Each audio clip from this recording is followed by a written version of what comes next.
संसद भवन के अंदर उस दिन कुछ अलग था। शोर, बहस, नारे, ये सब तो आम बात थी, लेकिन उस दिन माहौल में एक अजीब सा तनाव था।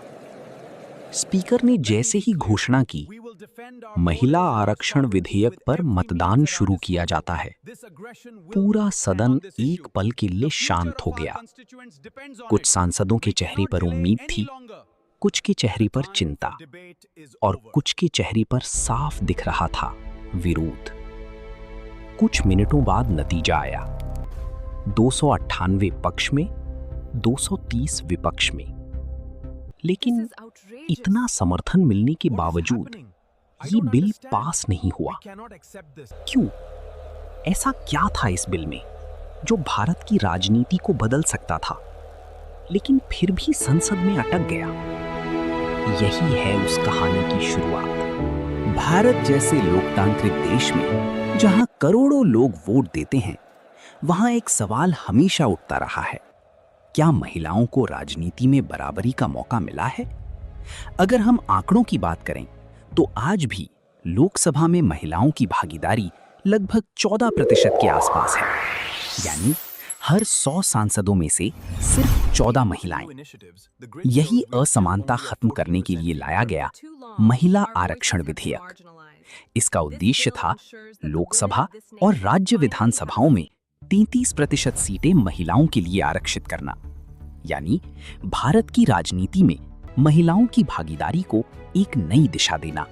लेकिन इस बिल की कहानी आज की नहीं है। ये एक लंबा संघर्ष है। 1996 में पहली बार ये बिल संसद में पेश हुआ था, लेकिन भारी विरोध के कारण पास नहीं हो सका। इसके बाद कई बार कोशिश हुई, 1998, 1999, 2003।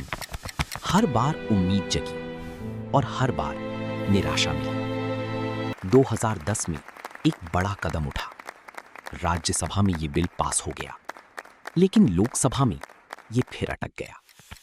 समय बीतता गया, सरकारें बदलती रहीं, लेकिन ये बिल वहीं का वहीं रह गया। फिर 2023 आया, एक बार फिर इस बिल को संसद में पेश किया गया। इस बार माहौल अलग था, बहस हुई, विरोध भी हुआ, लेकिन अंत में ये बिल पास हो गया।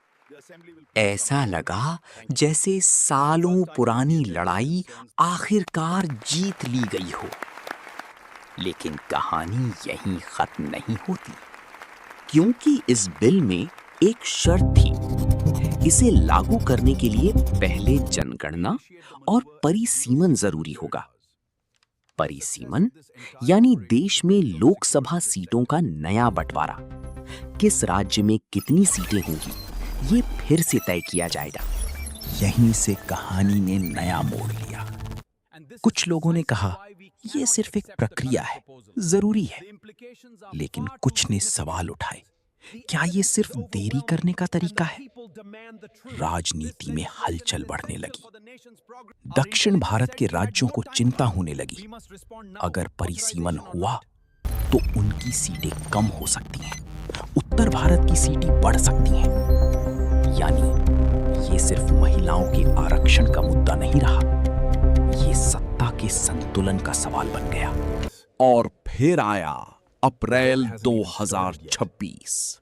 एक बार फिर संसद में वही माहौल था, तनाव, बहस, विरोध। सरकार एक नया प्रस्ताव लेकर आई। कहा गया संसद की सीटें बढ़ाई जाएंगी और महिलाओं का आरक्षण जल्दी लागू किया जाएगा। लेकिन विपक्ष ने इसका विरोध किया। बहस तेज हो गई, आवाजें ऊंची हो गई। फिर आया मतदान का समय।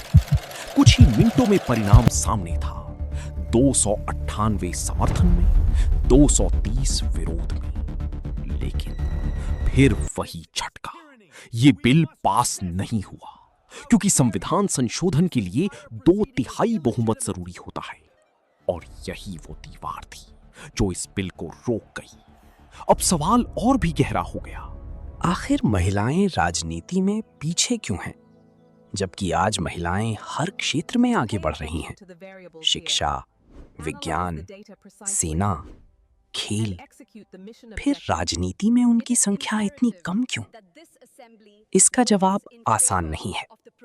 कई जगहों पर आज भी राजनीति को पुरुषों का क्षेत्र माना जाता है। चुनाव लड़ना आसान नहीं होता।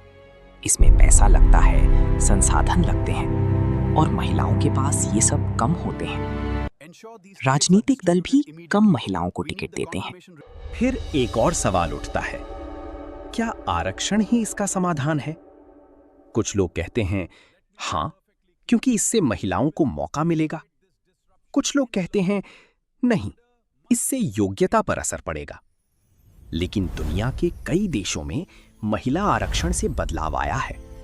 कुछ देशों में तो संसद में महिलाओं की संख्या 40% से भी ज्यादा है और भारत अब भी पीछे है। अब भविष्य की तरफ देखते हैं। क्या ये बिल फिर से आएगा? क्या इसे लागू किया जाएगा?